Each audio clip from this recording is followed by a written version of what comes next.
دین اسلام پر مجھے یا رب، دین اسلام پر مجھے یا رب، استقامت تو مرحمت فرما۔ صلو علی الحبیب صلی اللہ تعالی علی محمد صلی اللہ تعالی علیہ وآلہ وسلم۔ مدنی چینل کے ناظرین، آپ دیکھ رہے ہیں پروگرام پاکیزہ زندگی۔ اس پروگرام کے اندر ہم ان باتوں کو جانتے ہیں کہ جنہیں اگر ہم اپنانے والے بن جائیں، جن کو ہم اپنی لائف کے اوپر اپلائی کریں تو انشاءاللہ ہماری زندگی پرسکون ہو جائے گی، پاکیزہ ہو جائے گی، اچھی ہو جائے گی۔ اچھی عادتیں اپنائیں گے، اچھے اوصاف اپنائیں گے تو انشاءاللہ ہم اچھے ہو جائیں گے، زندگی پرسکون ہو جائے گی، پاکیزہ ہو جائے گی۔ اس پروگرام کے اندر خصوصیت کیا ہے کہ اس پروگرام کے اندر شامل ہوتے ہیں شیخ طریقت امیر اہل سنت دامت برکاتہم العالیہ کے مدنی گلدستے، کچھ پیکیجز جو آپ کے مدنی مذاکروں سے لیے ہوتے ہیں، اور مبلغ دعوت اسلامی بھی ہمارے ساتھ ہوتے ہیں، ان سے ہم اچھی اچھی باتیں سیکھنے کی کوشش کرتے ہیں۔ آئیے ان کی طرف چلتے ہیں اور جانتے ہیں کہ آج کس موضوع پر وہ ہمیں مدنی پھول دے رہے ہیں۔ السلام علیکم ورحمۃ اللہ وبرکاتہ۔ وعلیکم السلام ورحمۃ اللہ وبرکاتہ۔ سید صاحب کیسے ہیں آپ؟ الحمدللہ رب مزاج کیسے العالمین، ہیں آپ کے؟ اللہ کا بڑا کرم ہے۔ آپ خیریت سے حضور؟ الحمدللہ علی کل حال، خوش آمدید، ویلکم۔ جزاک اللہ۔ آج کیا ارشاد فرمائیں گے؟ کیا ہمارا موضوع؟ آج کا ہمارا موضوع ہے بڑا ہی کامن موضوع ہے، یعنی ایسی چیز جس کا سب سے تعلق ہوتا ہے۔ تعلق تو ہوتا ہے لیکن تعلق کو سمجھتے ہیں یا نہیں سمجھتے یہ الگ بات ہے۔ آج کا موضوع ہے غیبت۔ تعلق ہوتا ہے پر ہونا نہیں چاہیے۔ ہاں، ہوتا ہے یعنی ہونا نہیں چاہیے، اور بعض جگہ پر اس کی کچھ ڈیٹیلز ہیں کہ اب وہ ہم انشاءاللہ کچھ ڈیٹیلز بھی سنیں گے۔ اب اس کو جاننا بہت ضروری ہے ورنہ بہت سارے نقصان ہوتے ہیں۔ الحمدللہ رب العالمین والصلاة والسلام علی سید المرسلین۔ اللہ پاک قرآن پاک میں ارشاد فرماتا ہے، پارہ 26 سورۃ الحجرات ہے، آیت نمبر 12 میں یہ بھی ہے، وَلَا يَغْتَبْ بَعْضُكُمْ بَعْضًا أَيُحِبُّ أَحَدُكُمْ أَنْ يَأْكُلَ لَحْمَ أَخِيهِ مَيْتًا فَكَرِهْتُمُوهُ۔ ترجمہ، اور ایک دوسرے کی غیبت نہ کرو۔ اچھا، کیا تم میں کوئی پسند کرے گا کہ اپنے مرے ہوئے بھائی کا گوشت کھائے تو یہ تمہیں ناپسند ہوگا۔ علماء فرماتے ہیں جس طرح کسی کا گوشت کاٹنے سے اسے تکلیف پہنچتی ہے، بھئی گوشت کاٹے تکلیف ہوگی، یعنی انسان تصور ہی نہیں کر سکتا کسی شخص کا گوشت کاٹنے کا، اگر اس کا گوشت کاٹا جائے اس کو کیسی تکلیف ہوگی، یعنی تکلیف ہی نہیں بہت زیادہ تکلیف ہوگی۔ اسی طرح اس کے بارے میں بری بات کہنے سے بھی اس کے دل کو تکلیف پہنچتی ہے۔ تکلیف صرف اس چیز کا نام نہیں ہے، کسی کو پتھر مار دیا، کسی کو مثال کے طور پہ آپ نے کوئی چیز مار دی یا اس کے کپڑے پھاڑ دیے یا یہ کام کر دیا، نقصان پہنچایا جس کو ہم کہہ سکتے ہیں، صرف یہی نہیں ہے۔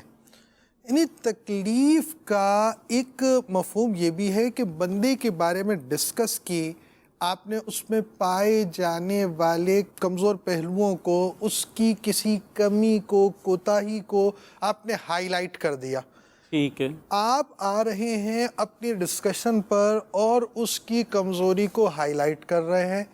اس کی کیا کوئی شرعی کوز ہے آپ کے پاس، کوئی شرعی وجہ ہے آپ کے پاس تو ایک الگ بات ہے، اور نہیں ہے تو آپ نے ایک مسلمان کو، اس کی عزت کو خراب کیا۔ اس شخص کی عزت جب آپ خراب کر رہے ہیں تو شریعت اسلامیہ کو یہ بات پسند نہیں ہے۔ تو ایک مسلمان ہے وہ عزت والا ہے، اس کی ریسپیکٹ کی جائے گی اور اس شخص کو ڈی مورلائز نہیں کیا جائے گا۔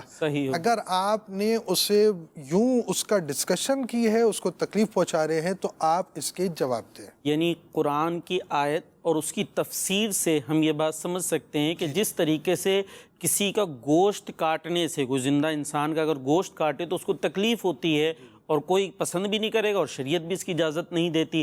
اسی طریقے سے اگر کسی کی برائی کی جائے، کسی کی غیبت کی جائے تو اسی طرح اس شخص کو تکلیف ہوتی ہے، یعنی اگر آپ گوشت کاٹیں اس کا تو اسے تکلیف ہوگی، اس کی اگر آپ غیبت کرتے ہیں تو اس سے بھی اسے تکلیف ہوگی، تو ہمیں ایسا کام نہیں کرنا چاہیے۔ یہاں یہ بھی پتہ چلا نا کہ شریعت اسلامیہ کی تعلیمات کتنی پیاری ہیں، صحیح، کہ ایک مسلمان کا کتنا پیارا ڈیفنس ہے، یعنی اس کی عزت کا، اس کی جان کا، اس کے مال کا، اس کا تحفظ، یعنی آپ یوں سمجھیں کہ ایک مسلمان دوسرے مسلمان کا محافظ ہے، سبحان اس کی جان مال کی تو وہ حفاظت کرے گا، ساتھ ساتھ اس کی عزت کی بھی حفاظت کرے گا۔ یہاں ایک بات یاد آئی، سلام کی جو نیت ہے نا، اس میں نیت یہ بھی ہے کہ میری طرف سے تم کو سلامتی ہو، یعنی تمہاری جان مال عزت وغیرہ جو ہے میں اس کا محافظ ہوں۔ تو یعنی جب آدمی السلام علیکم کہہ رہا ہوتا ہے تو وہ یہ کہہ رہا ہوتا ہے گویا، جی یہ کہہ رہا ہوتا ہے، یہاں تک کہ پچھلے دوروں کے جو ڈاکو ہوتے تھے نا، وہ جس کا ڈاکہ ڈالنے جاتے تھے مسلمان تھے، وہ اللہ پاک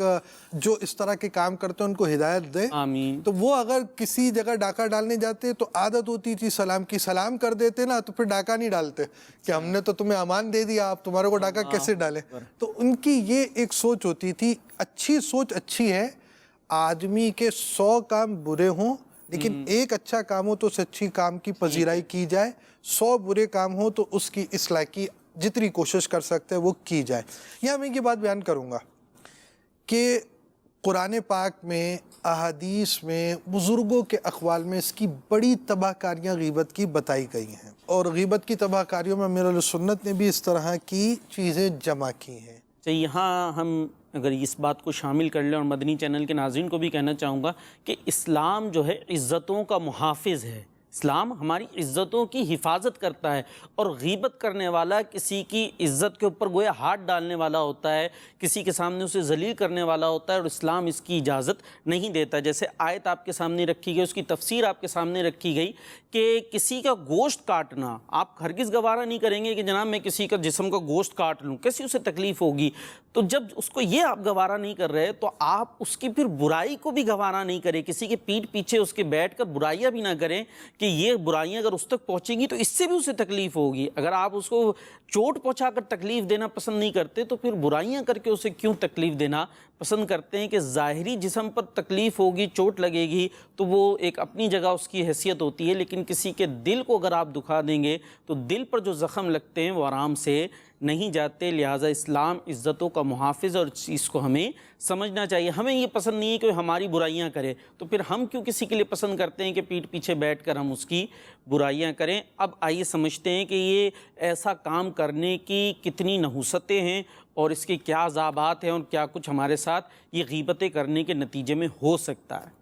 غیبت ایمان کو کاٹ کر رکھ دیتی ہے، اللہ اکبر۔ غیبت برے خاتمے کا سبب ہے، بکثرت غیبت کرنے والے کی دعا قبول نہیں ہوتی۔ الامان والحفیظ۔ غیبت سے نماز روزی کی نورانیت چلی جاتی ہے، غیبت سے نیکیاں برباد ہو جاتی ہیں، غیبت نیکیاں جلا دیتی ہے۔ غیبت کرنے والا توبہ کر بھی لے تب بھی سب سے آخر میں جنت میں داخل ہوگا۔ اللہ غیبت گناہ کبیرہ، قطعی حرام اور جہنم میں لے جانے والا کام ہے، زنا سے سختر ہے۔ مسلمان کی غیبت کرنے والا سود سے بھی بڑے گناہ میں گرفتار ہے۔ اللہ غیبت کو اگر سمندر میں ڈال دیا جائے تو سارا سمندر بدبودار ہو جائے۔ اللہ اکبر۔ غیبت کرنے والے کو جہنم میں مردار کھانا پڑے گا۔ غیبت مردہ بھائی کا گوشت کھانے کی طرح ہے، عذاب قبر کا شکار ہوگا۔ غیبت کرنے والا تانبے کے ناخن، کاپر نیلز سے اپنے چہرے اور سینے، چیسٹ کو بار بار چھیل رہا تھا۔ غیبت کرنے والا اس کے پہلوؤں سے، سائڈ سے اس کے گوشت کاٹ کاٹ کر کھایا جا رہا تھا۔ اللہ غیبت کرنے والا قیامت میں کتے کی شکل میں اٹھایا جائے گا۔ اللہ غیبت کرنے والا جہنم کا بندر ہوگا، دوزخ میں خود اپنا گوشت کھا رہا ہوگا، اس کو کھولتے پانی اور آگ کے درمیان ہوگا یہ، اور موت مانگ رہا ہوگا، اور جہنمی بھی اس سے بیزار ہوں گے. اللہ اکبر. غیبت کرنے والا سب سے پہلے جہنم میں داخل ہوگا. اللہ. غیبت کی وضاحت بہت ضروری ہے. آپ کو امیر اہل سنت کا ایک مدنی گلدستہ مدنی مذاکرے سے دکھاتے ہیں. محمد حسنین رضا خیبر پختونخوا کے شہر مانسہرہ سے عرض کر رہا ہوں. امیر اہل سنت سے عرض ہے کہ غیبت کی تعریف بتا دیجئے. کیا کسی کی بھی برائی کرنا غیبت ہے؟ غیبت کی تعریف یہ کہ برائی بیان کرنے کے طور پر کسی میں موجود عیب خامی اور برائی کا پیچھے سے تذکرہ کرنا. پیٹھ سے مراد یہ کہ انہیں اس طرح تذکرہ کرنا کہ اس کو وہ سن نہ سکے, اس تک یعنی کہ اس سے چھپ کر وہ بات کی جائے. یہ غیبت کہلاتی ہے, بیک بائٹنگ. تو اس میں کوئی شک نہیں کہ جب بھی اس طرح کسی کا کیا تو یہ غیبت تو ہے, لیکن اس کی صورتیں ہیں. یعنی برائی بیان کرنا مقصود ہے تب تو یہ گناہوں پر ہی غیبت ہے, کہ کوئی اور مقصد نہیں ہے. یا اصلاح مقصود ہے, جیسے کہ باپ سے اس کے بیٹے کی برائی بیان کی کہ تو آپ کا بیٹا یوں کرتا ہے. نیت یہ ہے کہ باپ بیٹے کو سمجھائے, یا استاد سے شاگرد کی شکایت کی کہ استاد شاگرد کو سمجھائے. تو یہ ایک مثال دی میں نے کہ یہ غیبت وہ غیبت نہیں ہے کہ جس میں گناہ ہو. اس طرح اور بھی کئی صورتیں ایسی ہیں کہ جس میں مطلب یعنی کہ وہ غیبت کرنے سے گناہ نہیں ملتا.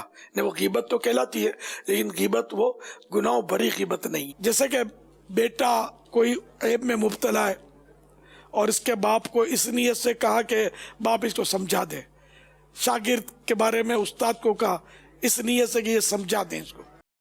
یہ جائز صورتیں اور بھی ہیں. غیبت کی تباہ کاریاں میں کافی جائز صورتیں بیان کی گئی ہیں. تو سب کو اس کے عذاب پر نظر رکھنی چاہیے غیبت کے, کہ غیبت کرنے والے کے بارے میں حدیث پاک میں یہ بھی ہے کہ وہ تانبے کے ناخنوں سے اپنے سینے کو نوچ رہے تھے, جو غیبت کا آبرو ریزی کرتے ہیں, لوگوں کی عیب کھولتے ہیں ان کی. اس طرح کے اور بھی عذابات غیبت کی تباہ کاریاں پڑھیں گے نا تو آپ کو بہت ساری معلومات انشاءاللہ ہو جائے گی. تو غیبت نہیں کرنی چاہیے. غیبت گناہ ہے, حرام ہے, جہنم میں لے جانے والا کام ہے. صلو علی الحبیب صلی اللہ تعالی علی محمد. جی, یہ ہم نے غیبت کی تعریف سنی. تو اب اگر اس سے مزید آپ بیان کر دیں, ڈسکرائب کر دیں کہ غیبت کیا ہے تاکہ ہم اسے آسانی سے سمجھ سکیں. دیکھیں, ایک شخص موجود نہیں ہے, اچھا, یعنی جیسے میں اور آپ ہیں, دو ہیں, 1+1 ہے. اب ہم تھرڈ پرسن کی بات کر رہے ہیں. صحیح. اچھا, تھرڈ پرسن کے کسی ایسی بات کو, کمزور بات کو, کسی اس کی نیگیٹیوٹی کو بیان کر رہے ہیں. صحیح. اچھا, اس کا کاز کیا ہے, کیوں بیان کر رہے ہیں آپ؟ اچھا, مثال کے طور پر بھائی ایک ٹیچر ہے اور ایک پرنسپل ہے, کسی اسٹوڈنٹ کے بارے میں بات بیان کر رہے ہیں کہ بھائی اس میں یہ پرابلمز ہیں, اس کو یا تو صحیح کریں یا اس کے والدین کو کال کریں. اب بات تو آپ نے نیگیٹو ہی کی ہے اس کی, اور اس کی ایبسنٹ میں کی ہے, یعنی وہ موجود نہیں ہے, لیکن اس کا کوئی کاز ہے, کوئی ریزن ہے, کوئی سبب ہے, کسی وجہ سے کر لیا آپ نے. اور وہ بالکل صحیح ہے. اگر ایک اسکول چل رہا ہے, ایک مدرسہ چل رہا ہے, اس کے ناظم یا استاد صاحب ہوں, معلم صاحب ہوں, یا اگر ایک اسکول ہے اس کے پرنسپل اور ٹیچر ہوں, تو اب ان کو اس طرح کی ڈسکشن کرنی پڑے گی. اسی طرح ایک آفس ہے, آفس ورک کر رہے ہیں, تو اب ان میں آپس میں اس طرح کے رینکس کے جو افراد ہیں ان کو ڈسکشن کرنی پڑتی ہے, امپلائیز کے بارے میں, اجیروں کے بارے میں, ملازمین کے بارے میں, یہ کریں گے. تو اب اس کا کوئی ریزن ہے, تو اب کوئی اس کی کاز ہے, سبب ہے, وہ آپ نے اس برائی کو ختم کرنا ہے. لازمی بات ہے, آپ نے اگر امپلائی رکھا ہے تو امپلائی رکھنے کی وجہ کیا ہے؟ امپلائی کو اس لیے تو نہیں رکھا ہوتا کہ اس کا گھر چلانا ہے, امپلائی اس لیے رکھا ہوتا ہے کہ اپنا ادارہ چلانا ہے. ٹھیک ہے جی. اب آپ نے جب اپنا ادارہ چلانا ہے تو وہ اس کے رولز کو, ریگولیشنز کو, اپنے اہداف کو, اپنے گولز کو اچیو نہیں کر رہا. تو اب آپ کیا کریں گے؟ بھائی جان مٹھائی کا ڈبہ بڑھائیں گے اس کی طرف, یا اس کو نوٹس دیں گے یا اس کا کچھ کریں گے. جو چیز تھی وہ حاصل نہیں ہوئی تو پھر فردر سٹیپ کے اندر بندہ اس کو امپروو کرنے کی کوشش کرتا ہے. تو اس حوالے سے بات چیت بھی ہوتی ہے. بات چیت ہوتی ہے کہ ظاہر بات ہوگی تو نیگیٹو پوائنٹس بھی بیان ہوں گے, تو وہ نیگیٹو پوائنٹس اگر بیان ہو رہے ہیں تو وہ غیبت, گناہوں بری غیبت نہیں کہلائیں گے. بڑے اچھا جملہ بولا, گناہوں بڑی غیبت نہیں, کیونکہ اکارڈنگ ٹو ڈیفینیشن یہ غیبت ہی ہے. صحیح, پیٹ پیچھے برائی تو ہو رہی ہے, برائی تو ہو رہی ہے, لیکن اس کا چونکہ کاز ہے, اس کا کوئی ریزن ہے, اور وہ ریزن شریعت ویلڈ کرتی ہے کہ یہ چیز آپ بیان کر سکتے ہیں, اور آپ نے بیان کر دی تو اب کوئی ایشو نہیں ہے, یعنی اس کو کوئی گناہ نہیں کہا جا سکتا. اور اگر بغیر کسی کاز کے اور اتھینٹک کاز کے کی جا رہی ہے تب وہ گناہوں بری غیبت ہو. اصل مقصد ہے ڈی گریڈ کرنا, صحیح, بے عزت کرنا. یعنی مثال کے طور پہ آپ نے کھانا کھانا ہے نا, تو آپ کا کھانا اس وقت تک ہضم نہیں ہوگا جب تک ایک دوسرے کی بات نہیں کریں. مثال, کسی کی شادی میں گئے تو گاڑی میں جا رہے ہیں, جناب جی یہ بچوں کی ان کی شادی ہے, پہلے بچوں کی کیا کریں گے کیا نہیں ہوگا, یا آخری بچے کی شادی ہے, پہلے یہ کیا تھا فلاں چیز تھی, اس طرح کر ڈسکشن کرتے ہوئے پہنچے, کھانا کھا لیا, جتنے آئٹم تھے کھا لیے, پیٹ پہ ہاتھ رکھا, سب سے بڑے خوش و خرم گل کر ملاقات کر بڑے اچھے انداز سے گاڑی میں بیٹھے. او جناب جی پہلے بچے کی شادی سی, وہ انتظام کچھ کتا ہی نہیں. او بھائی پہلے بچے کی شادی کا تو کچھ انتظام کر لیتے. پھر دوسری بات, او بھائی مثال یہ ہے ان ماڑے بندے گئے, اتنے کمزور لوگ ہیں, اور کیا ہے جناب 25 آئٹمیں رکھی ہوئی ہیں, فلا چیز رکھی ہے, آئٹم کوئی بھی نہیں چھوڑی, ہاں کھائی ساری تھی اپنے, انہیں ساری آئٹمز آپ نے کھا لی. اس کے بعد یہ تھا کہ یار نہ غریبوں کا لحاظ رکھا, بڑی پارٹی تھی غریبوں کا لحاظ رکھنا, یا چھوٹی پارٹی تھی اتنا قرضہ لے کر کیا ہوا, کیسا کر ضرورت تھی شادیوں کو مہنگا زیادہ رکھ دیا تو یہ بات ہے کہ اتنا سارا یہ غریبوں کو دے دیتے, اور اگر کم تھا تو جی لو کیا ہی نہیں. ہماری جو ہے نا عادتیں ڈی گریڈ کرنے کی زیادہ ہیں. ہاں مثال کے طور پہ دادا ابا, ٹھیک ہے, اب دادا کے جو بھائی ہیں وہ اپنے بھائی کے پوتے کی شادی میں گئے ہیں. اب یہ دادا کے جو بھائی تھے انہوں نے دادا کو, اپنے بھائی کو بولا, بھئی جو بیٹا تھا وہ اتنا کمزور ہے, اتنا زیادہ انتظام کرنے کی کیا ضرورت تھی, اپنے بچے کو سمجھاؤ, اتنا بوجھ اس نے اپنے اوپر اٹھا لیا, بچے کی شادی کرنی تھی نا تمہارے بیٹے نے, تو تمہارے پوتے کی شادی کی, تو اس کو چاہیے یہ تھا اس طرح چلے کہ وہ چل سکے. اب اس نے اتنے لاکھ روپے کا قرضہ کر دیا. اب یہ ایک بات ہے, وہی بات جو بات گاڑی کے اندر ہو رہی تھی اس کا مقصد تھا ڈی گریڈ کرنا, اور یہی بات یہاں پر بڑے نے دوسرے کو کی سمجھانے کے لیے, اصلاح کے لیے, تو یہی بات درست ہے. اچھی نیت سے اس شخص کو ثواب ملے گا. یہ دادا ابا اور دادا ابا کے بھائی جو ہے نا, ان کو ثواب ملنا ہے. جو نوجوان صاحب گاڑی کے اندر جو بیٹھے ہوئے آپس میں یوں کر رہے ہیں نا گفتگو, تو اب یہ محض پیٹ ہلکا کر رہے تھے. ہاں یہ پیٹ ہلکا جو کرنا ہے, ڈی گریڈ کرنے کے لیے جو ڈسکشنز ہو رہی ہیں, یہ گناہوں بری غیبت ہے, اور اس کی ہلاکت خیزیاں بیان کی گئی. مدنی چینل کے ناظرین, کتنی اہم اور خوبصورت باتیں آپ نے امید ہے سیکھنے کو ملی ہوں گی اور سیکھی ہوگی کہ غیبت حقیقت میں ہے کیا. کیونکہ بعض اوقات ہم صرف ایک تو طبقہ جسے پتہ ہی نہیں ہوتا بھئی غیبت کیا ہے, لفظ غیبت ہی یاد کیا ہوتا ہے, اس سے زیادہ کچھ نہیں پتہ ہوتا. اور جنہیں پتہ بھی ہوتا ہے تو زیادہ سے زیادہ یہ ہوتا ہے کہ جناب پیٹھ پیچھے کسی کی برائی کی تو یہ غیبت ہے, اور گناہوں بری اس کو غیبت سمجھا جا رہا ہوتا ہے. جبکہ یہاں تفصیل سے پتہ چلتی ہے بات کہ بعض اوقات پیچھے کسی کی برائی کی جا رہی ہوتی ہے, لیکن اس کے اگر کوئی ریزن ہوتا ہے اور ویلڈ ریزن ہوتا ہے جسے شریعت بھی ویلڈ سمجھے, تو پھر وہ گناہوں بری غیبت نہیں ہوا کرتی. تو اگر ہم ایسی باتوں کو سمجھیں گے تو انشاءاللہ ہماری زندگی میں آسانی بھی آئے گی. کیونکہ بعض اوقات آدمی غلط فہمی کی بنا پر سمجھ رہا ہوتا ہے, یار یہ برائی تو ہے, اب میں کیسے بیان کروں پیٹھ پیچھے, یہ تو غیبت ہو جائے گی, یہ گناہ ہو جائے گا. حالانکہ ہر صورت میں وہ گناہ کی صورت نہیں بن رہی ہوتی, کبھی وہ گناہ کی صورت ہوتی ہے, کبھی نہیں ہوتی. تو ہمیں ان چیزوں کو سیکھنا چاہیے. جی سیکھنے کے لیے جی بلا اجازت شرعی کسی کی یوں برائی کرنا پیٹھ پیچھے, سوتا بہت ہے, کھاتا بہت ہے, روتا بہت ہے, بولتا بہت ہے, کپڑوں سے بو آتی, بڑے ہی مہنگے فیشنیبل کپڑے ہی پہن کر گھما ہوتا, اس کا فیشن ہی نہیں ختم ہوتا, دھوکے باز ہے, سود خور ہے, رشوت والا ہے, کام کرتا ہے, کام چور ہے, یعنی بیکار کر دیتا ہے, کام خراب کر دیتا ہے, میری ترقی سے جلتا ہے, بے نمازی ہے, وغیرہ وغیرہ. یہ وہ چیزیں ہیں کہ اگر واقعی یہ برائیاں پائی گئیں اور آپ نے اصلاح کے لیے نہیں بلکہ اپنا پیٹ ہلکا کرنے کے لیے بیان کیا ہے تو یہ غیبتیں ہیں۔ ہاں اگر کسی نے اپنے بڑے سے جس طرح ہم مثال بیان کر چکے بیان کیا تو اس میں حرج نہیں ہے۔ ایک اہم بات میں ضرور بیان کروں گا، اچھا بعض اوقات برائی بیان کرنا لازم ہو جاتا ہے، یہ ایک اہم بات ہے۔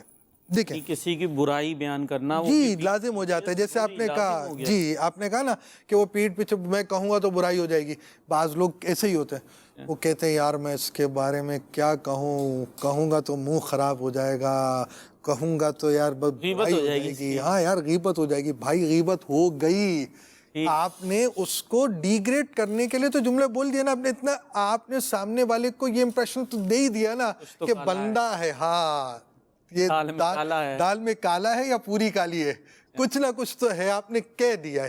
تو آپ انڈائریکٹ کہیں، اشارے سے کہیں، کنائے سے کہیں، ابرو سے کہیں، سر ہلا کر کہیں، پیٹ پکڑ کر کہیں، اشاروں کے ذریعے بھی غیبت ہو جاتی ہے۔ یہ ایک فردر پلس ہو گئی بات اس کے اندر، لیکن موضوع یہ ہے کہ غیبت جو ہے وہ کبھی یعنی کسی کے بارے میں اس کی کمزور بات کو بیان کرنا لازم ہو جاتا ہے۔ مثلا حدیث پاک میں یوں بیان کیا گیا، جس سے مشورہ لیا جائے وہ امین ہے، امانت دار ہے، ہونسٹ ہے، لہٰذا اس کی برائی ظاہر نہ کرنا غیبت ہے۔ اب مسئلہ یہ ہوا، آپ نے کسی سے بزنس کرنا ہے، صحیح، اسی مارکیٹ کے اندر آپ کا جاننے والا بیٹھا ہوا ہے، ٹھیک ہے، آپ نے جس پارٹی سے آپ مثال کے طور پہ اس پارٹی کے ساتھ پارٹنرشپ کرنا چاہ رہے ہیں، مینز آپ اس کے ساتھ مداربت کرنا چاہ رہے ہیں، آپ انویسٹمنٹ کرنا چاہ رہے ہیں اور اس کو نفع ملے گا جو اس کی جائز صورتیں ہوتی ہیں، صحیح، تو اس کے مطابق تو اب آپ جو کام کرنا چاہ رہے ہیں، کاروبار کرنا چاہ رہے ہیں، ڈیل کرنا چاہ رہے ہیں، اسی مارکیٹ میں آپ کا جاننے والا ہے، صحیح، آپ کہیں گے یار اس سے تھوڑی معلومات تو لے لو، بندہ کیسا ہے۔ صحیح، اب آپ معلومات لینے کے لیے اس کے پاس گئے، یار یہ کیسا ہے، جو تھرڈ پارٹی جس سے معلومات لی، انفارمیشن لی ہے، اسے پتہ ہے یار یہ بندہ بڑا دھوکے باز ہے، اچھا، میرے پیسے بھی دوائے ہوئے ہیں، فلاں چیز بھی ہے۔ اب وہ شخص یہ کہے یار میں اگر یہ بول دوں گا اس کو پتہ چلے گا تو میرا معاملہ تو خراب ہوگا۔ اب اس کی دو صورتیں، یا تو بولے سر آپ نے مجھ سے مشورہ تو پوچھا جزاک اللہ، لیکن میں اس معاملے میں آپ کو مشورہ دینے کی پوزیشن میں نہیں ہوں، آپ کسی اور سے بات کر لیں، اس طرح کر کر ٹال دیں، یعنی ایک مشورہ نہ دینا یہ آپ کے پر رائٹ ہے، لیکن اگر مشورہ دے رہے ہیں تو اس کی امانت داری کا تقاضا دینا ہوگا۔ یہ نہیں ہوگا ارے نہیں بھائی بڑے نیک لوگ ہیں، ایسے ہے نہیں، بھلے ایسے بدبخت نہیں ہیں لیکن بولنا پڑے گا نیک لوگ ہیں۔ یہ آپ نے بولا، آپ نے جھوٹ بھی بولا، آپ نے دھوکہ دیا، آپ نے امانت میں خیانت کی، کہ مشورہ بھی ایک امانت تھا نا، آپ نے اس امانت میں خیانت کی۔ یہاں پر اگر برائی ہے تو بیان کرنی ہوگی، کاروبار کا معاملہ ہو، شادی کا معاملہ ہو، اس کے ساتھ مثال کے طور پہ کرائے پہ آپ نے مکان لینا ہے XYZ، اس کا کوئی بھی کام تھا، اس نے آپ سے مشورہ کیا تو آپ پر لازم تھا کہ آپ اس کی ترکیب بنائیں۔ جی مدنی چینل کے ناظرین، بہت اہم گفتگو مبلغ دعوت اسلامی نے کی کہ اس سے یہاں ایک اس وسوسے کی بھی ہم کہہ سکتے ہیں کاٹ ہوتی ہے کہ جب ہم غیبت سے متعلق یا چغلی اور اس طرح کی باتیں ہم جب سنتے ہیں تو بعض اوقات ذہن میں وسوسہ آتا ہے کہ تو پھر کیا کریں بھائی، بولے ہی نہیں، منہ پہ ٹیپ لگا لیں، کیا کریں، بات ہی نہیں کریں۔ تو اس طرح سے نہیں ہے، اگر ہم بات کو سمجھیں گے تو بہت ساری راستے ہوتے ہیں، بہت ساری جگہیں ہوتی ہیں جہاں ہم بات کر سکتے ہیں، اور بہت ساری وہ چیزیں ہوتی ہیں جو ریسٹرکٹڈ ہوتی ہیں جہاں بات ہم نہیں کر سکتے۔ جیسے مشورے کے حوالے سے ہے کہ آپ مشورہ کر سکتے ہیں، اور مشورہ دینے والا بھی اگر آپ ہیں جیسے تو آپ مشورہ دے سکتے ہیں، اور دینا ضروری ہے، یعنی درست۔ اگر پتہ ہے کہ وہ بندہ رائٹ نہیں ہے تو آپ اس کو بیان کر سکتے ہیں کہ نہیں جی وہ بندہ درست نہیں ہے۔ تو بہرحال ایسی بہت ساری چیزیں ہیں جو ہمیں سیکھنا چاہیے، اور انہی سیکھنے میں ایک چیز یہ بھی ہے کہ ہمیں یہ پتہ ہونا چاہیے کہ وہ چیزیں کون سی ہیں جو غیبت پر ابھارتی ہیں، تاکہ ہم نہ کسی کو ابھاریں، اور اگر کوئی ہمیں ابھار رہا ہو تو ہم غیبت پہ ابھریں نہیں۔ تو حضور ایسی کون سی وہ چیزیں ہیں کہ جو ابھارتی ہیں؟ دیکھیں آپ یہ سمجھے کہ وہ چیزیں جس کی وجہ سے ہم غیبت میں مبتلا ہو جاتے ہیں وہ کون سے عوامل ہیں، وہ کون سی آپ سمجھے کہ باتیں ہیں کہ جو پائی جاتی ہیں تو بندہ اس کے نتیجے کے اندر جو ہے وہ غیبت کی طرف چلے جاتا ہے۔ ایک تو نارمل غصہ، جب کسی پہ غصہ آیا ہوتا ہے تو بھڑاس نکالنے کا جی چاہتا ہے۔ پھر اسی طرح کینہ، بغض، دل میں چھپی ہوئی دشمنی۔ تو اب جب بھی ایسی بات ہوگی تو بندہ اس کے نیگیٹو پہلو کی طرف جاتا ہے۔ گہرے دوست کی بیجا حمایت، اب مثال آپ کا تو بہت اچھی ڈیلنگ ایک سے ہے, اب اس شخص کے ساتھ اس کی ڈیلنگ اچھی نہیں ہوئی تو اس کی حمایت میں اس میں یہ کچھ ہو گیا معاملہ. زیادہ بولنے کی عادت, طنز ہے, مذاق ہے, گلا شکوہ ہے, اور اہم بات وہی بھڑاس نکالنے کی عادت جو آپ نے بھی بولا نا, بہت گفتگو. بھائی گفتگو کرنے کے کچھ مقاصد ہوتے ہیں, یعنی ہم جو بیٹھے ہوتے ہیں ٹیبل کے اندر, بھائی آج کل یہ ہو رہا ہے, بہت کچھ ہو رہا ہے, یوں ہو رہا ہے, یہ صحیح نہیں ہو رہا, یہ غلط ہو رہا ہے, یہ غلط ہو رہا ہے. بھائی آپ 5 وقت نماز پڑھتے ہیں یار, یہ والی غلطی اپنی تو درست کریں. تھوڑا مسجد بھی جائیں گے, آپ کا ٹائم جو صرف نہیں ہو رہا نا وہ بھی صرف ہوگا. تو اگر آپ پر جماعت واجب ہے اور اس کے جو بھی شرائط ہیں جماعت واجب ہونے کے وہ پائے جاتے ہیں, تو پھر آپ کو جماعت ہی سے نماز پڑھنی ہے مردوں کو. تو آپ نماز پڑھیں, اس کے ساتھ آپ کے ساتھ ہے قرآن پاک دوست پڑھ لیتے ہیں. آپ اپنے کسی قاری صاحب کو سنائیں, ذرا چیک کرائیں تو کتنی غلطیاں نکلیں گی. آپ قرآن پاک جو پڑھتے ہیں وہ درست کریں, نماز اپنی عادت درست کریں, اپنے فرض علوم درست کریں, تو آپ کے پاس ٹائم نہیں بچے گا نا. تو یہ فالتو کام چھوڑ دیں, بڑھاس والے اس طرف آ جائیں. پھر اسی طرح بعض کی بہت ساری سوچیں ہوتی ہیں کہ دینی اور دنیاوی معلومات کی بھی کمی ہوتی ہے, یہ بھی چیز غیبت کی طرف لے جاتی ہے, رشتہ داروں کی ناراضیاں وغیرہ. اور سب سے اہم بات خوف خدا کی کمی. اللہ, جب خوف خدا ہو تو پھر بندہ اس طرح کی باتیں نہیں کرے گا جس سے اللہ اور رسول ناراض ہوں گے. تو یہ وہ باتیں ہیں جو غیبتوں کو ابھارتی ہیں. اچھا, اس کے ساتھ ہی اب اگر ہم اس طرف آ جائیں کہ وہ غیبت کر لی, اللہ پاک ہمیں معاف بھی فرمائے اور اس سے بچنے کی بھی توفیق عطا فرمائے, تو اب اگر اس سے ہم توبہ کرنا چاہتے ہیں تو پھر توبہ کا کیا طریقہ ہوگا؟ مطلب غیبت کی ہے, پتہ نہیں کتنوں کی ہے, تو سب کو جا کے کیا بتانا پڑے گا بھئی غیبت کی تھی معاف کر دو, اس سے بھی معافی مانگنی پڑے گی؟ دیکھیں یہ ایک اہم بات آپ نے چھڑی ہے. غیبت کی وہ کام کیا جسے اللہ رسول نے منع کیا, صحیح, تو حق اللہ آپ نے تلف کیا, ضائع کیا, اللہ کی منع کردہ چیز کو آپ نے کر لیا, ٹھیک ہے, تو آپ نے اللہ کے حکم کے خلاف کیا, تو آپ گناہ گار ہوئے, اور اب آپ کو توبہ لازم ہے. تو اللہ پاک کا حکم جو ظاہر ہے لازم ہے ہم پر کرنا, ہم اس کو چھوڑ نہیں سکتے. صحیح. اب معاملہ یہ ہے کہ آپ کو توبہ کرنی ہے اللہ پاک سے, اور لازمی بات ہے غیبت کی جاتی ہے, ایک پرسن کے سامنے آپ نے غیبت کی ہے اور آپ کو بھی پتہ اس کو بھی پتہ آپ نے غیبت کی ہے, تو آپ اس کو بتا دیں بھائی میں نے ان کے بارے میں یہ بات بولی تھی, مجھے بعد میں سمجھ میں آیا مجھ کو بولنا نہیں چاہیے تھا, تو میں نے جو ہے وہ اس سے توبہ کر لیا. یہ تو 2% کی بات تھی. اور اس میں یوں بھی ہونا چاہیے کہ ایک ہوتا ہے غیبت جس کی جاتی ہے اس کو کہتے ہیں مختاب, جس کی غیبت کی گئی اسے پتہ چل گیا کہ آپ نے غیبت کی تھی. یہ بھی ہوتا ہے غیبت کا نقصان کہ جب آپ بندہ غیبت کرتا ہے تو جس کی غیبت ہو رہی ہوتی ہے اس پارٹی کو پتہ چل جاتا ہے. تو جب پارٹی کو پتہ چل جاتا ہے تو اب ہو گیا حق العبد کا معاملہ بھی. اچھا, تو جب حق العبد بھی آ گیا, ایک تو آپ نے توبہ کرنی تھی. اچھا توبہ کرنی آپ نے وہ سائیڈ میں بیٹھ کر توبہ کر لی, یہ کافی نہیں ہے. جب آپ نے سامنے والے سے غیبت کی ہے تو آپ بتائیں گے نا بھائی جو میں نے بولا تھا میں یہ جملے واپس لیتا ہوں, میں توبہ کر چکا, یہ فائل آپ نے کلوز کرنی ہے. اللہ پاک سے آپ نے معافی بھی مانگی اور توبہ کی, بندے کو اطلاع کر دی جس سے بات کی تھی, لیکن جس کے متعلق بات کی تھی ابھی پہنچا نہیں تھی اس کو بات, تو یہ تو فائل کلوز ہو گئی.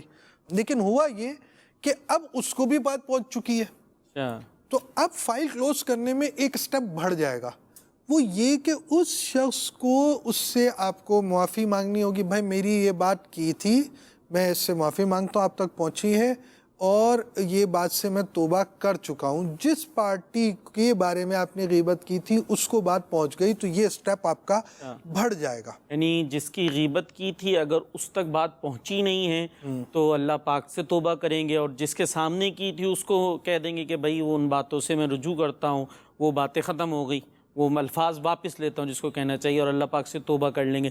لیکن اگر جس سے یوں کہہ لیجیے جس کے اوپر اعتماد کر کے بھڑاسیں نکالی تھی, ہو سکتا اسی نے جا کے آگے پہنچا دی ہو, یہی ہوتا ہے تمہارے بارے میں کہی تھی. اب اگر پہنچ گئیں تو پھر جس کے بارے میں غیبت کی تھی یا جس کی تھی اس سے بھی جا کر معافی مانگنی پڑے گی. ہاں اب دیکھیں ہوتا یہ ہے کہ برادریوں میں بالخصوص یہ پرابلم ہوتی ہے, معافی فوراً ملتی نہیں ہے. اچھا جی, یہ بڑا مسئلہ ہے. یعنی ایک شخص وہ اپنے آپ کو تیار کرے بس یار یہ شریعت کا حکم ہے مجھ کو پورا کرنا ہے، وہ پہنچ گیا گھر پر، آ گیا اور کہنے لگا کہ بھئی وہ آپ یہ ہو گیا تھا تو مجھ سے جو غلطی ہوئی میں اس سے معافی مانگتا ہوں، لیکن وہ معافی پھر قبول نہیں ہوتی۔ یا دو باتیں، ایک تو یہ کہ بڑا روٹ انداز میں نا وہ ہاں بھائی غلطی ہو گئی تھی معاف کر دینا، یہ ذرا روٹ اسٹائل جو ہے نا یہ نہیں چلے گا۔ دیکھو بھائی دوسرے سے کام نکلوانا ہے، آپ یوں سمجھے آپ نے اس سے معافی حاصل کرنی ہے، تھوڑی اس کی جائز تعریف بھی کریں، تھوڑی اس کے سے کوئی ہمدردی کا برتاؤ، اس کے گھر گئے تو کچھ تحفہ بھی لے کر جائیں، تھوڑی محبت کی بات کریں، بولے بھائی یہ ہو گئی مجھ سے ہوئی تو غلطی ہے، آپ کو تکلیف پہنچی ہوگی میں آپ سے معذرت کرتا ہوں۔ اچھا اب آپ نے جب یہ اسٹیپ کے ساتھ اچھے انداز سے، ضروری نہیں ہے گھر جانا، آپ نے اچھے انداز سے وائس میسیج پر ہی آپ نے اس کو بول دیا کہ بھائی مجھ سے یہ ہو گئی، واقعی میرا قصور ہے اور اللہ پاک سے میں نے توبہ بھی کی ہے اور جن سے میں نے ڈسکس کی تھی ان کو بھی بتا دیا ہے کہ میں اس سے توبہ کر چکا ہوں، تو آپ بھی مجھے معاف کر دیں۔ اب وہ اس طرح کرے، سامنے والی پارٹی نے اگر معاف نہیں بھی کیا تو پھر اس میں اسی طرح سید الشریعہ نے فرمایا آخرت کے سوال جواب کے بارے میں اب اس سے مؤاخذہ پوچھ گچھ نہیں ہے جب اس نے یہ کام کر لیا۔ ٹھیک ہے۔ اچھا حضور یہ تو وہ ہے نا کہ جب ہمیں پتہ تھا کہ اس کی ہم نے غیبت کی ہے اور وہ بندہ ہمیں مل گیا، پھر جا کے چلے معافی مانگ لی، تو لیکن اگر کی تھی اب اس کا پتہ ہی نہیں۔ اس کے بارے میں بھی لکھا ہے، میرے سنت میں بھی لکھا ہے، بندہ اپنے گناہوں سے معافی مانگے اور دعا کرے اللہم اغفر لنا ولہ۔ اب وہ شخص ہے، اس کا انتقال ہو گیا، فرض کریں جس کی غیبت کی تھی اس کو پتہ بھی چل گیا، آپ کو معافی مانگنے کا موقع نہیں ملا، تو اس کی مغفرت کی دعائیں کریں۔ پھر اس طرح بھی دعائیں کریں، یا اللہ عز و جل آج تک مجھ سے جس کی غیبت ہوئی ہے ان سب کی مغفرت فرما۔ تو اس طرح اگر کوشش کرتا رہے گا تو امید ہے بہتری کی، ورنہ امام غزالی تو امام غزالی ہے، اللہ انہوں نے تو بالکل آپ سمجھے نا 1 to 1 بات کی ہے۔ آپ فرماتے ہیں کہ اب ایسے شخص کو چاہیے کہ وہ نیکیاں زیادہ کرے تاکہ اگر غیبت کے بدلے میں اس کی نیکیاں بھی چلی جائیں تو اس کے پاس خود نیکیاں باقی رہیں، یعنی قیامت میں نیکیاں دینی پڑیں گی جس کی غیبت کی گئی۔ غیبت کا ایک نقصان یہ بھی ہے کہ نیکیاں جو ہے وہ اس کو دے دی اور جاتی ہے، وہ بھی قیامت کے دن جب بندہ ایک ایک نیکی کو ترس رہا ہوگا، تو اس لیے ان کے لیے دعا کی جائے اور اس بات کو سمجھا جائے یہ کتنا نقصان دہ عمل ہے۔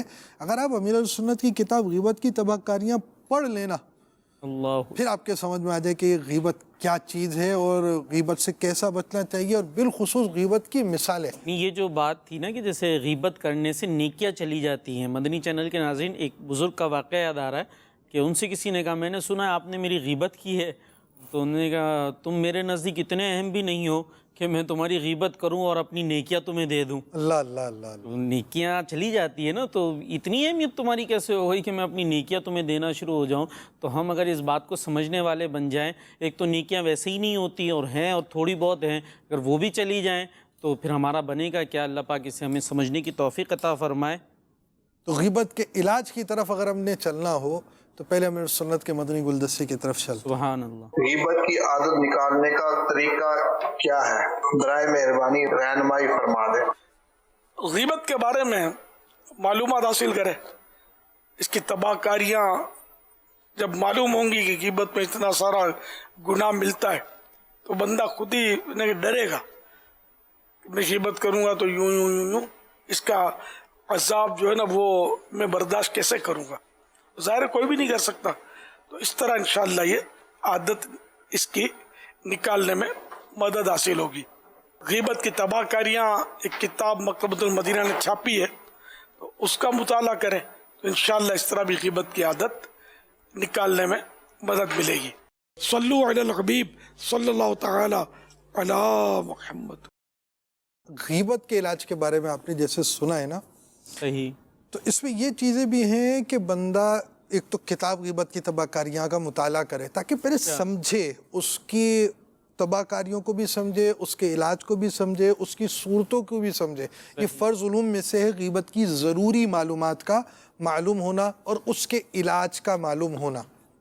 اب یوں ہے کہ اچھی صحبت تو اس کا بہترین علاج ہے، اچھا دعائیں کرنا بھی بہت ضروری ہے. ساتھ ساتھ ایک چیز ہے, بڑا پیارا فارمولا ہے, بندہ سوچے اگر کوئی میری غیبت کرے تو مجھے کتنی تکلیف ہوگی. اللہ اکبر. تو اسی چیز کو سامنے والے پر آپ لے کر آئیں کہ اگر میں کسی اور کی کروں گا اس کو کتنی تکلیف ہوگی. صحیح. تو اس وجہ سے اپنی تکلیف کو یاد کر کر دوسرے کو تکلیف میں نہ ڈالیں اور آپ خود غیبت نہ کریں. فضول کام اور فضول بیٹھکوں سے اپنے آپ کو بچائیں. اور آخر میں ایک بڑا پیارا روحانی علاج کہہ لیجیے اس کا میں دوں, اور یہ غیبت کی تباہ کاریوں میں امیر سنت نے لکھا ہے تو یہ القول البدیع سے حضرت علامہ مجد الدین فیروز آبادی رحمۃ اللہ تعالی علیہ فرماتے ہیں, جب کسی مجلس یعنی لوگوں میں بیٹھو تو کہو بسم اللہ الرحمن الرحیم وصلی اللہ علی محمد, تو اللہ پاک تم پر ایک فرشتہ مقرر فرما دے گا جو تم کو غیبت سے روکے گا. اور جب کسی مجلس محفل بیٹھک سے اٹھو تو کہو بسم اللہ الرحمن الرحیم وصلی اللہ علی محمد, تو فرشتہ لوگوں کو تمہاری غیبت سے روک دے گا. سبحان اللہ. مدنی چینل کے ناظرین, خوبصورت وظیفہ بھی ہمیں ملا. جب محفل میں بیٹھیں تو کوشش کر کے یاد کرنا پڑے گا, اس وظیفے کو پڑھ لیں. جب اٹھیں تو بھی اس وظیفے کو پڑھ لیں. اب محفل میں بیٹھیں, اب محفل سے مراد کیا ہے, جہاں بھی بیٹھیں, کوئی ہوٹل پہ بیٹھتے چار دوست چائے پینے کے لیے, وہاں بھی آپ اس وظیفے کو اپلائی کر سکتے ہیں. ختم ہو جب بھی اس کو پڑھ سکتے ہیں تو انشاءاللہ برکتیں ملیں گی. اللہ پاک عمل کرنے کی توفیق عطا فرمائے. آئیے آخر میں دعا بھی کر لیتے ہیں کہ اللہ پاک اس برائی سے ہم سب کو بچنے کی توفیق عطا فرمائے. الحمدللہ رب العالمین والصلاة والسلام علی سید المرسلین بسم اللہ الرحمن الرحیم وصلی اللہ علی محمد الہ العالمین. جو عاشقان رسول ہمارے ساتھ دعا میں شریک ہیں انہیں ہمیں غیبت کی اس مرض سے بچائے. الہ العالمین ہمیں غیبت کو سمجھنے اور اس سے بچنے کی توفیق عطا فرما. الہ العالمین بتقاضۂ بشریت انسان ہونے کی وجہ سے ہم سے اگر لوگوں کی غیبتیں ہوئی ہیں ان کو ہم سے راضی فرما. الہ العالمین جن جن کی ہم سے غیبتیں ہوئی ہیں ان مسلمان عاشقان رسول کی بے حساب مغفرت فرما. الہ العالمین ہمیں غیبتوں سے بچا, برائیوں سے بچا, نیک اور اچھا مسلمان بننے کی توفیق عطا فرما. ہماری جائز مرادوں پر رحمت کی نظر فرما. وصلی اللہ تعالی علی خیر خلقہ سیدنا و مولانا محمد وعلی آلہ وصحبہ اجمعین برحمتک یا ارحم الراحمین. لا الہ الا اللہ محمد رسول اللہ. دین اسلام پر مجھے یا رب, دین اسلام پر مجھے یا رب, استقامت تو مرحمت فرما.